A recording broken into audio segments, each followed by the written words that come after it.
This program is brought to you by the Media Liberty Alliance Foundation in cooperation with OBBM Network TV, bringing citizen-led, creative local media to the forefront of local communities to foster a greater understanding of constitutional liberty and appreciation of what makes us truly free, starting with you and me.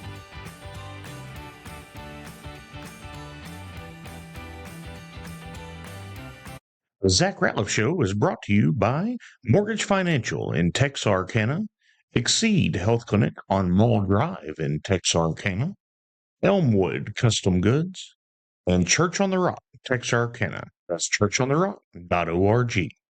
Todd Starnes makes serious accusations against California. He says voters can register using gym membership, insurance, or debit cards and are blocking a federal audit of its voter rolls. If true, they need to listen to Moses and select capable, honest men who fear God and hate bribes. Lying and cheating may work for a while, but the Bible says God will honor honesty and integrity. I'm Pastor John Miller. Visit me at churchontherock.org.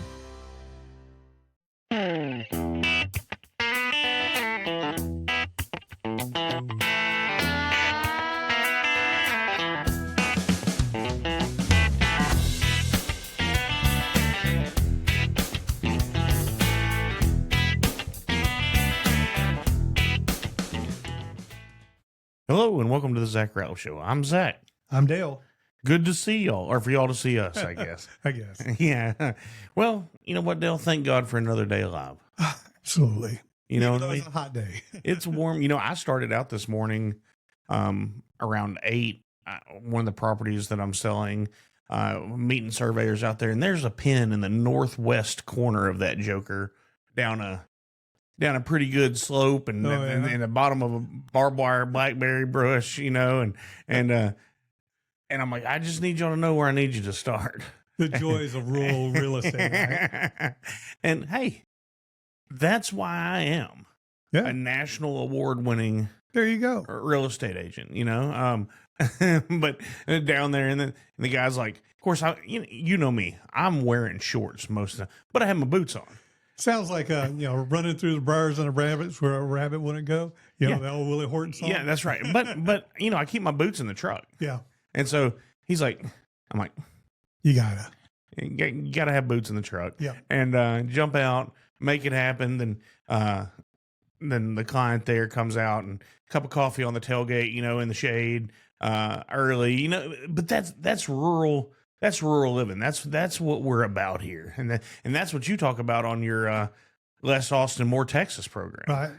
Rural versus urban perspective on Texas politics. Yeah, and so, you know, but I sat down on the tailgate there and was talking to him, and so, you know what, God, thank you for this. Thank you for having to come do this. Thank you for being here. You know, just went through all the things, because, you know, there's things we could all get aggravated about, but, you know, in the end, thank God. Yeah, I mean, you had probably a better morning than I did, because I had to go sit through a commissioner's court here in Bowie County. No. And then right after that, I went and dumped my lawnmower off at the repair shop. Oh. Because that thing quit working on me. Nice. So it's like, you know, that's just the thing it is, living out here in the country. You know, it's like that's part of it. And my daughter was on a collaboration phone call for this little company that she's got trying to get going, that's sell these squishies, and then they're making homemade slime. Well, the miracle of the internet, of course, we're vetting anyone she talks to, but there's another family out of like Minnesota that it kind of got hooked up with, and so she was talking to them this morning, and the girl said something about Costco, and Nori goes, I've never been to a Costco, and I heard the girl go, do what? And she goes, Dad, have you ever been there? And I go, actually, I have not ever been to a Costco. I've driven past a bunch of them when I just always had a Sam's membership, so I just didn't have any reason to go. And so, but that's rural living. That's where we are. And so, you know, but then you get down to, are we that different from everywhere else in the country? And I think this weekend showed us that we aren't. We had the county executive committee meeting for the Bowie County Republican Party. Everything was followed by the law, and, you know, due to that, it came. Was it? As far I mean, the process, because I was there too, and I saw the process working. But, you know, they were out of sequence. They didn't do things correctly. Well, I think that's a lack of knowledge of Robert's Rules of Order. Right. Is what they came down. But it was interesting to see the way the county worked and the way all that happened. And I just took it as a learning experience, what to know for next time. Well, one of the things that struck me was there was 22 precinct chairs there for the executive committee, and that's probably the most I've ever seen at a Bowie County Republican Party Well, that's good. meeting in the first place. They had an issue to vote against. But the part that I was disturbed about was there's only 4 people in the guest section, including you, including me. And it's like, people need to be more involved. Because these are precinct chairs. They're elected positions. County chairs, elected position. I see hundreds of people against these data centers and such, but they don't even pay attention to their own party, who should be championing the legislation and these laws and protecting regular rural folks. They don't even pay attention to them. Right. If you were, right down I started to say hall, the shopping center here on a Thursday night here lately, you can go catch anywhere from 100 to 150 people just railing about these data centers. But if that's on a Tuesday work night. And they're not activists. No. There's maybe like 15 people I know that stay involved in politics. The rest of them are just regular people that are just concerned and upset. But if they knew that, hey, you could have been at this place and talked to the people who you actually voted for to go expect them to implement change or make your voice heard, because that's what that job is. Right. You've got people up there, they're getting information about data centers, they're talking about it. And what we do is we have the Democrat state rep candidate, we have the Republican state rep candidate. They're both showing up at these meetings. Yeah. But there's no Bowie County Republican Party representative there. There's no Bowie County Democrat Party representative there. There's nobody from local government there. There's no mayors. There's no have the mayors not been? Commissioners? Not any I've seen. And it's it's like this is the voice of the people. Yeah. And nobody's paying attention to what they're saying. Now, in Commissioner's Court this morning I attended, again, nobody else but the commissioners and the regular people. And I'm thinking, how many people did I know that were there? Probably a few. You probably knew. Well, everybody, so you probably knew 50 people. But, that's accurate. But that that I know. Okay, well, there was probably about 5 people there. Okay, that we knew together. The usual suspects. Yeah, the usual suspects. But there was like 50 people. These, they're not even holding the commissioner's court in the commissioner court room. They have to move to the central grand jury room in order to accommodate all the people who were there. Oh, that's how many showed up. Oh, yeah. I didn't realize that. It was 82 weeks ago. There's about 50 this week, but still a lot of people are in there. It's good to see people. And that's representative republic. And now you've got commissioners going, well, we hope you people can put enough pressure on the governor to stop these things, because they're saying, well, we don't have any power. We can't do anything. And, even though they're up there saying you can do this, you can do that, you can work with the noise ordinances. Yeah. You can do road ordinances. You have plenty of things you can do. You're just not doing it. You want somebody else to come do it for you. Well, it's a scary thing, right? And I'm not sure why it's scary. And it's in whatever type of government that you're dealing with is, what are we going to do with these people? Who are we making happy? Right. And not saying that our commissioners are acting in any unsavory way or anyone else, but just you have to answer to the people, but then you have to answer to other people. And I don't know how else to put that you're dealing with every day and that you're working with every day. True enough. Yeah, you're good. Okay, that's good. They need more volume. Yeah, I probably do. They have lots of different constituents. Yeah, that'll work. That are, not just, you blew my ears out. Yeah. Okay. All right. We're good. Don't touch it. Anyway. Well, let me just explain to everybody what was happening. we were messing with the cables the other day, so I wasn't sure which one my volume was on. So I had mine down, so I was trying to find it, and then He's turning me down. He's turning me up. I'm being very distracting. Anyway, go ahead. Anyway, it's not just, Joe Q public out there that they have to deal with. They have to deal with business leaders and such. Right. And, making sure that the economy of the county is working well and all this other stuff. But, it's one of those things where we always seem like we're last in line, John Q public. Yeah. And it's not that they don't recognize what we're saying. It's just we're kind of the afterthought. And then when they see that we're upset and such, they're like, well, what are we going to do about it? It's really frustrating to regular people. Well, and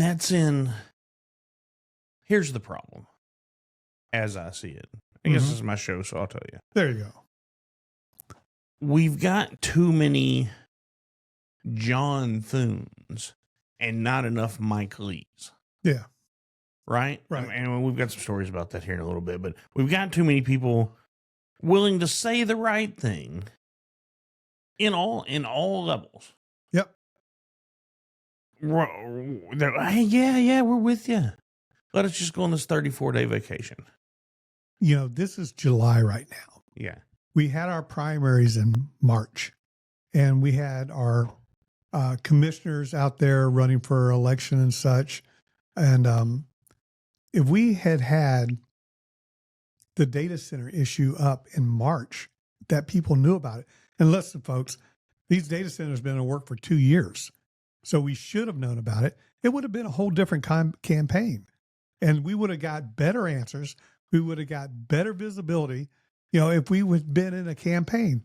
But everything was silent until afterwards. And it wasn't until basically May, June, that these things started becoming real to us, because we're seeing gravel trucks move around. We've got, area being cleared for these sites and such. And we're just now finding out here in Bowie County, they think there might be 4 proposed data centers in Is just that the our number county. now? Yeah. And it's like, and I don't know if that's true or not, but they seem to think that's the consensus, that there may be up to 4 in the works. 2 of them are well along the way and 2 more are proposed. So we just don't know enough to get in front of these things. And we're always fighting a rear guard action and not up front. I've once heard it said, somebody once said, I'll defend the last inch of my property. And somebody else said, oh, that's just totally wrong. You got to defend the first inch of your property. Because if you're defending the last inch, you're done. That's a valid. And that's where we are. That's a valid point. And look, my mind's not made up on these data centers. I'm working on you. I know, as is everyone. But I do try to present it from an honest position of. Yeah, you're a big property rights guy, and those are pretty sacrosanct to you. Yeah, but I'm also a big your rights don't infringe on my rights person, and so right. so and I can get there, but then I see this article in TXK today that was about Domtar and about their ongoing emissions violations and how they're getting hit. Well, it's 8 years old. Yeah, which is my point about these data centers. Everybody's all worried about this. We have loud, noisy factories that could do damage to us. Not that they are, because they're very well monitored and regulated, but we have them already around us. Yeah, but see, the thing is, just because one thing's there doesn't mean it has to be here. Yeah, I get you. And, people ought to have a right to say, if the people of Bowie County said, we want 10 data centers here, and we're going to vote for it, and the vote says overwhelmingly, yes, you were going to do it, fine. That's the way the system works. Right. The community says, bring them on. But that's not what we're seeing. If you were to put data centers up to a vote in Bowie County, it would lose and lose badly. I don't know.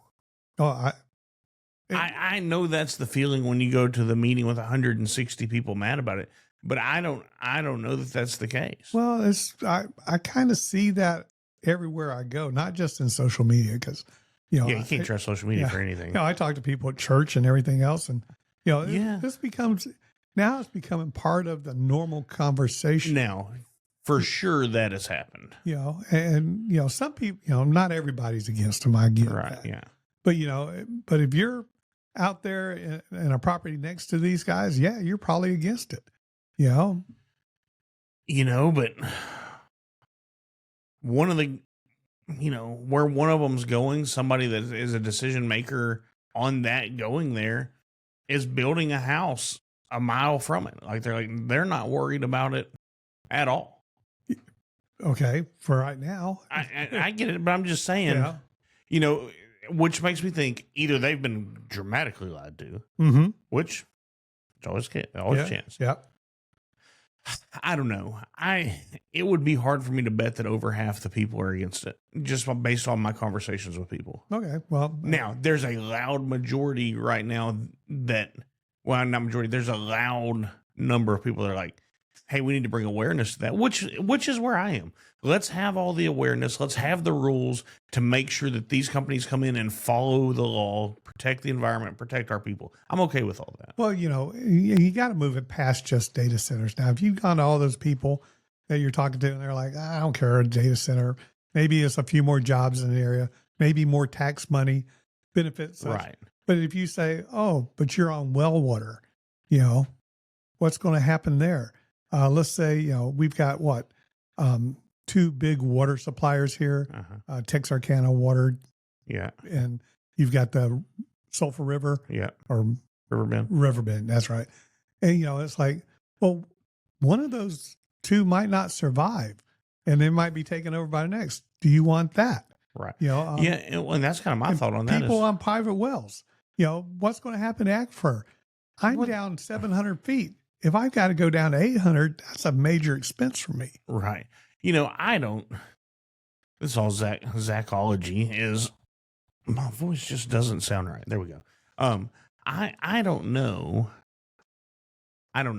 First of all, mm-hmm. I don't know. See, and that's the point. You don't know. We haven't done all the research yet. We don't know.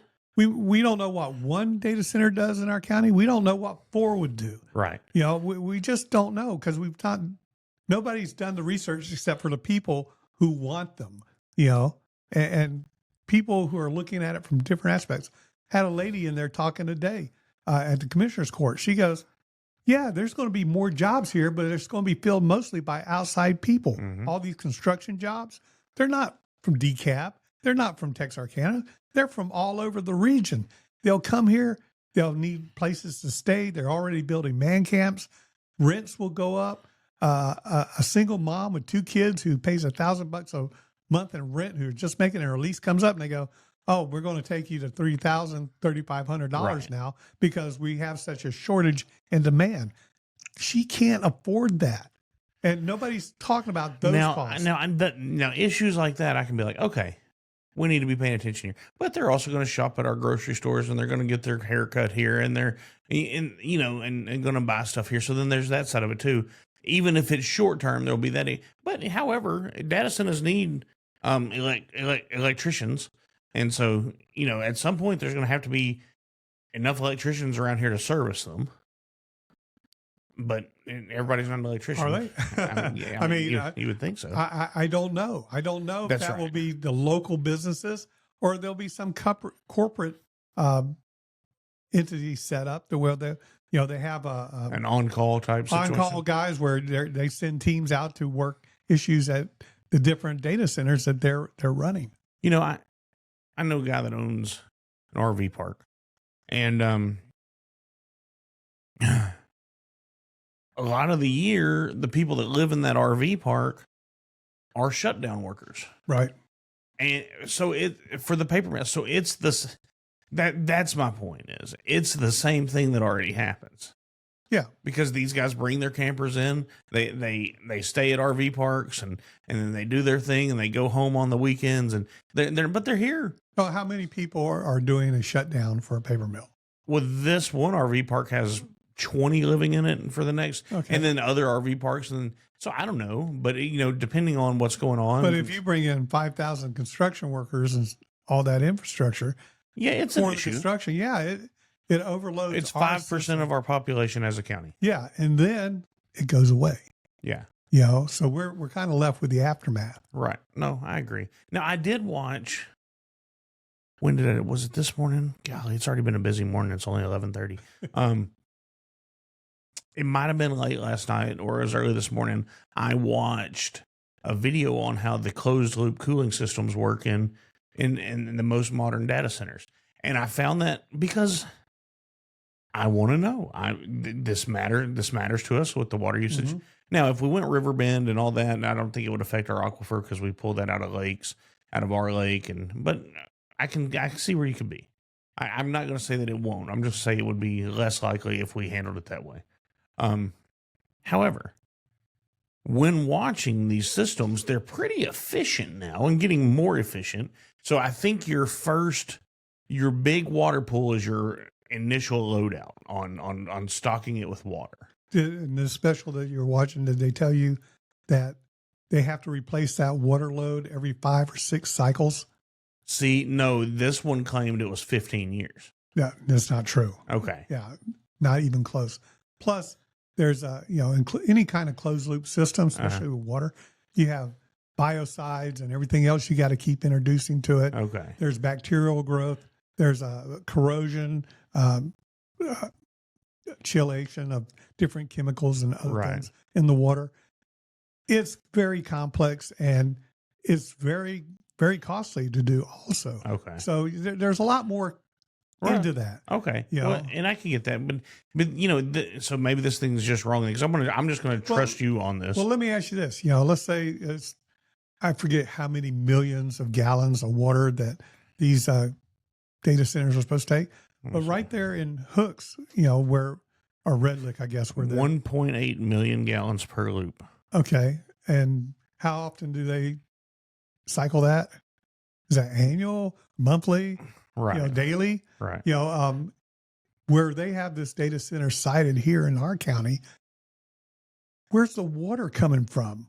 I mean, they don't have pipelines out there for that volume. You'd have to build the infrastructure. Yeah. Well, and that would be, it is my understanding that, we're already needing or in construction of a Western water plant anyway, which we need because construction growth Right. has stopped because we don't have enough water for the western side of our county. Right. So that's just kind of my point is. But that's more eminent domain. That's more taking people's property. That's right. There's so much more in there. It just seems like we haven't had the time to think through all the ramifications. Well, and that's what I like about what Chris Spencer said when he was here maybe 2 weeks ago. He said, "Hey, let's just give us 6 months, get a breath, just to kind of get our thoughts around it." Exactly. And I can be like, okay, I can be for that. That doesn't mean I'm against data centers. Right. It means I'm for maximum amount of information. Well, let me tell you up front to everybody, I'm not against data centers. Right. I just might be against a data center here or there. That's how everybody is. You I'm know? not against BRAC until it comes to the base, right? I'm an old nuclear weapons guy. Yeah. I worked in nuclear weapons complex, and I fought the NIMBY people a lot. There's like not in my backyard, and back then it's like, well, this is national security, and they're making a case. And it killed an industry. It did. We wiped out nuclear power plants, but it wasn't because it was a political thing, but it wasn't a technological thing. Right. And now with all the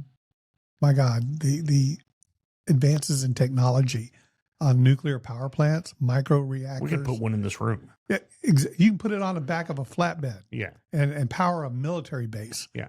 Those things are changing. Times are changing. Technology is changing.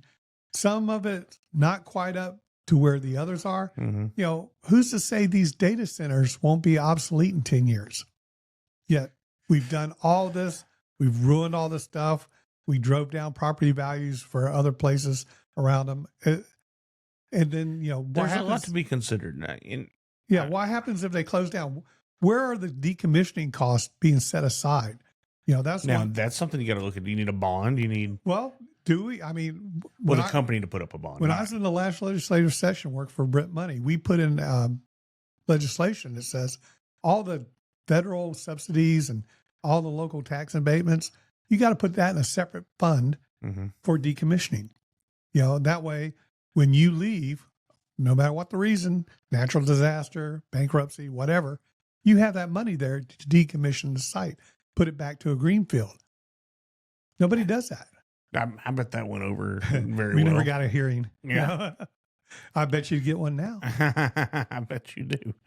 Well, you want to cover some articles we got going on? Sure, let's go. What else you got? Anything else? I mean, I feel like that's pretty the highlights of kind of what's going on around here. I don't know. I mean, the thing that's really weighing on my mind a lot is just the red-green alliance that is becoming more and more powerful in our country.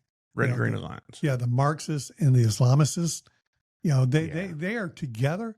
They hate each other, but they're willing to put aside their differences to take out you and me. Well, the green alliance, the green side of it is. Mm-hmm. Oh, No. so is a Marxist. No. I meant the Marxist side of it is. The green side will just use it until time to kill them. Oh yeah, absolutely. I mean that's the way that ends. Yeah, that's what happened in Iran during their revolution. The Marxist students and the stood up with them. Clergy, they got together. They're like, let's get rid of this evil state government. And then when they did, it's like the Islamists said, oh, we've got our courts and we're going to kill you all. And they did. That's exactly right. The same with Hitler. When he had his Nazi party and the Communist Party, Mm-hmm. they worked together until the Nazis took power. And they killed all the communists. Yeah, or Mao. Yeah. I mean, it's the same story no matter where you read it. Yes, this is not a new experiment, guys. King Saul killed all the babies because he was worried there was a new...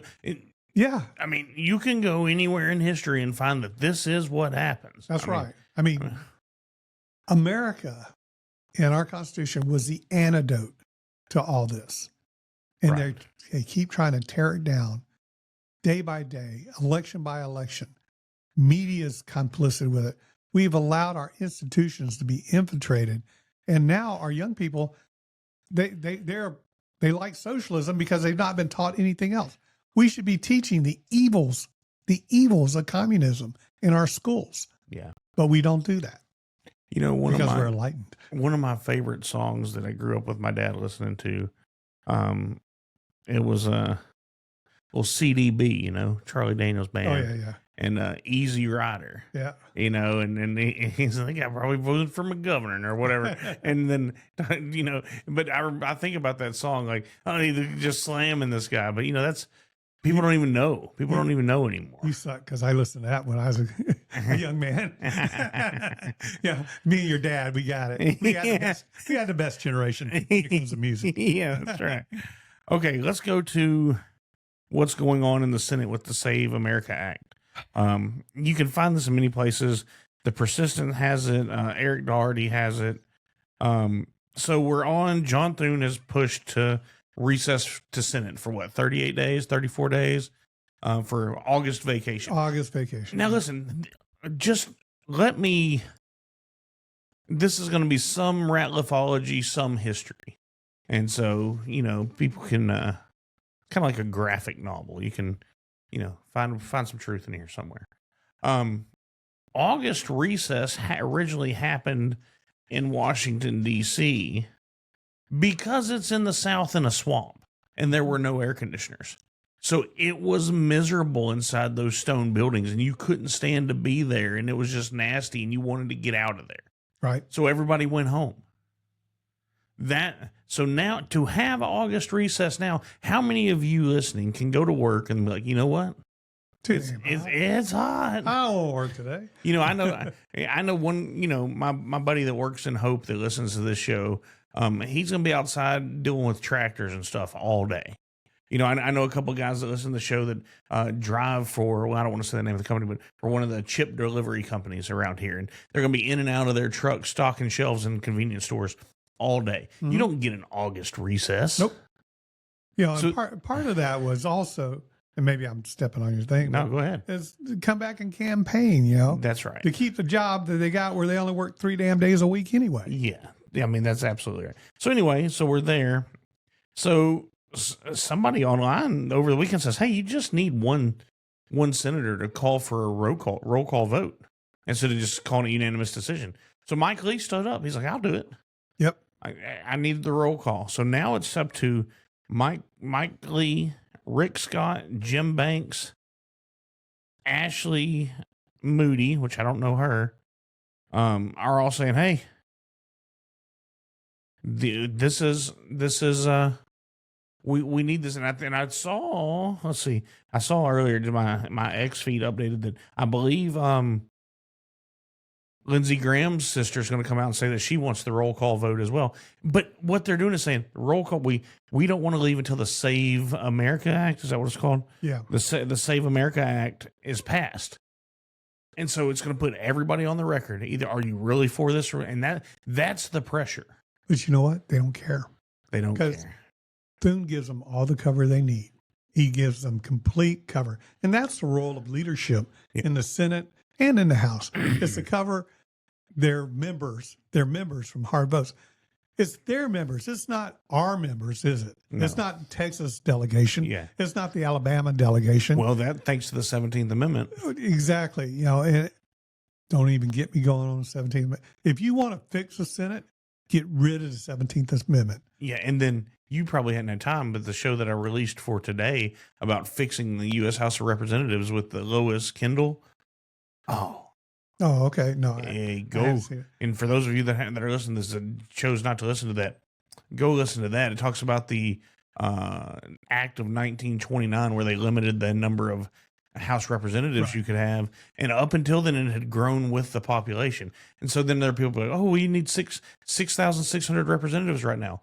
Well, if every staff member has 18 to 22, if every congressperson, House representative has 18 to 22 staff members, that's 8,800. So you get rid of all the staff and you put in your right number of representatives. There's still room in that office complex to have the exact number of representatives that we're supposed to have. Well, you know, or take over an empty building in Washington, D.C. Or do it from the house over a computer. Yeah. I mean, there are ways to do it. And you're right. We are not being well represented. The power of incumbency is incredible. Yeah. Back before 1928, I believe, the average term of a sitting U.S. congressman was 4 years. Well, that's because it was, and there were a lot less people. But you know, if there were only 435 back then, but you know that was based off of 30,000 people per representative. So just think now it's 750,000 people per representative. How many of those 750,000 people have ever met? You know, let's be honest. When I was at the radio station, got a call, said, "Hey, the U.S. representatives here is waiting on you." I said, "Well, calendar appointments for an hour from now. I'm out showing a house." Yeah. They're like, "You're going to make them wait?" I said, "Not my mess up." Yeah, right. Not you know, they're treated not that they shouldn't be treated with respect, but hey, I'm working. Because put your pants on the same way they do, right? Yeah, that's right. Because unless it's some weird way, because your staff gave you the wrong time. I'm sorry. That sucks. That happened. Right. Doesn't have anything to do with me. And when I came in, I said, "Hey, I was gracious. Thank you for waiting." And he was gracious. Said, "Hey, that's my mistake." Right. You know, but I can't stop what I'm doing. Right. And you know, and so, but now it's kind of there's a godlike aura put around them when it doesn't need to be. Well, it used to be you came in there and you served and you did what you could, and then you got out and you went on with your life. These guys, they become millionaires and billionaires, you know, serving the public. Right. You know, I think they just recently passed a no trading act in the House. Mm-hmm. Never see it in the Senate. No. You know, it's like, well, the Senate is the House's cover right now. Absolutely. I mean, well, that's the way it is in the Texas legislature too. Yes, don't absolutely. forget, you know, the Texas two-step's a real thing when it comes to the House and Senate. Oh yeah, we'll shove that through, and then the Senate's like, "Ah, you're here to die." Yeah, that's right. I mean, that's exactly. Let's see. So this update from Eric Doherty: the U.S. Senate will be out of town on recess for 84% of August unless recess is canceled to pass the SAVE Act. This means if enough senators do not join Mike Lee's effort to keep the Senate in session, the Save America Act is defeated and taking effect before the midterms. So I wonder what that number is. Well, you know, is it quorum? I don't know, but I tell you what, the SAVE Act is dead. Yeah, because the Republicans and the Senate are fighting against it. Because you know, if they wanted something bad enough, they would pass something and they would find a way to do it. How does it help the Republicans not to kill it? I mean, not to pass the SAVE Act. Damn if I know. I mean, that's my issue. Where does it help the Democrats to kill it too? I mean, well, the Democrats, it's the same argument. Their people want it too. I mean, it is not a partisan issue, except they made it. You're right. Our elected representatives have made this an issue. It is not an issue amongst American people. It is a thoroughly contrived argument with the parties up there. And there's all the Democrats are against it except for Fetterman, and almost all the Republicans are for it except for a handful that says, oh, we just don't have the votes and we're not going to do it. I hate that logic. If we don't have the votes to pass it, we're not going to bring it up. I'm one of those. I would have broken it apart into individual things and said, you get to vote on this, win or lose. Your name's going to go on record, whether you supported, ID, citizenship, mail-in ballot, whatever it is, part of that. Put your name down. But they don't. They say, not enough to pass it, so we don't get to vote on it. So everybody gets cover. It kind of reminds me of what happened on Saturday. Not to be disparaging. But it would have been really easy for me to say, well, I know the way this is going to go. I'll stand down. Right. As we all found out, and I already knew about myself, that is not who I am. Right. However, I accept what happened. I don't like what happened, but I will accept it because that the law was followed. Everything went the way that it should from that perspective.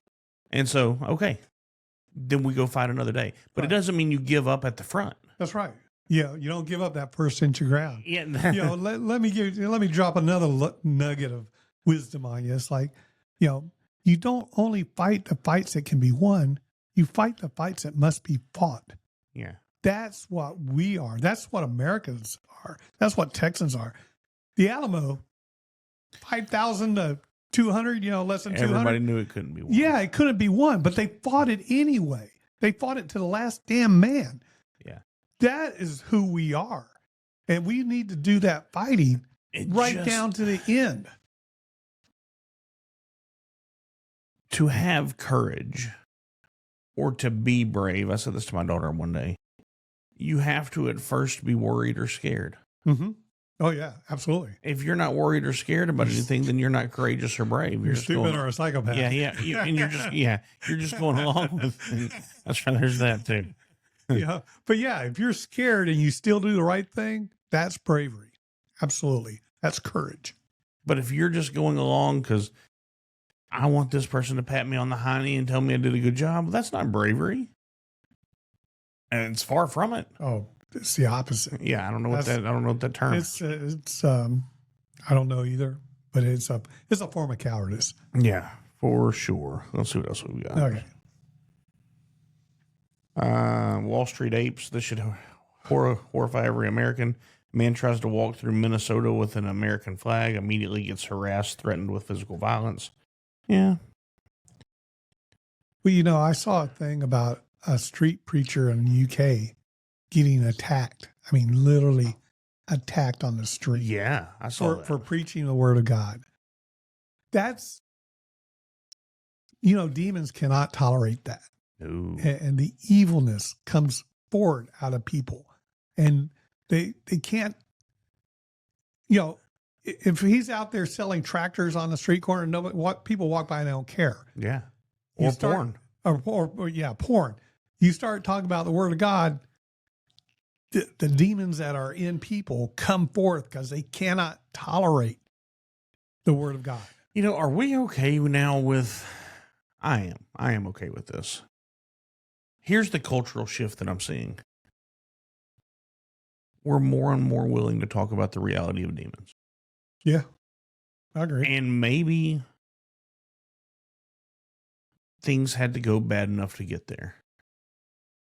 Well, it's one of those things where common sense, basic humanity, whatever, tells you certain things shouldn't be done. And when you start looking at what is going on and you go, well, what's the deeper underlying cause of this and such? And, you go, how is it that people want to kill babies in the womb? How is it that they want to mutilate their children for an idea that they have, not their kids? And you go, where's all this, socialism? We've proven that it's killed hundreds of millions of people over and over and over again, yet they still it's like, what is the underlying, you know what? If the basic truth of the world, of the universe is God, that is to say, you got to get down to that level. And you go, oh, it must be something opposed to that. Right. Demons. Yeah. I'm right there with you. MAGA Voice has the one message on X.com. It's senators do not deserve a vacation. They don't deserve a paycheck. Let's see. We got Jonathan Turley. He's always got something good. This is a critical week as we've had everybody in politics since Trump has been sworn in. Raise your hand if you want J.D. Vance to utilize. I just don't. Yeah, why doesn't J.D. Vance take over the Senate? Is it just doesn't happen enough that, there has to be a political reason because he could. Well, he can, but the thing is, if it's still going to lose, it's not worth the capital, I guess. Yeah, I think in that case, it probably is. It's not one of those fights that must be fought for him. Right. Because now, of course, the left would be up in arms, Yeah, this is the dictator Trump, they're trying to, run the Senate now. Right. Okay. And there's pros and cons to that, but there's a lot more cons than there are pros. Yeah, I'm good with that answer. Let's see. That's pretty much what I've got, Dale. Do you have anything that you can just... Well, we're in the dog days, July and August, and people are like, okay, starting to get warm. It's hot. We got to start thinking about it, kids getting ready for school and such. Yeah. And the election's way, way down there in November. But you need to go out there and learn and figure out what's going on, whether it's data centers or flock cameras or anything else that's going on. Or just go learn about these candidates. Go learn about. Absolutely. If you're listening to this, I figure if you're in Texas, you're voting for Ken Paxton. But you might not be. And if you're not, go look it up. Go look up James Tallarico. Go look up this lady that's running against Greg Abbott. What's her name? Jen Mack? Oh, no, I like Jen Mack. Oh. I'm talking about Hinojosa. Yeah, Gina Hinojosa. Yeah, go look up Jen Mack, too. Jen Mack Raffoon.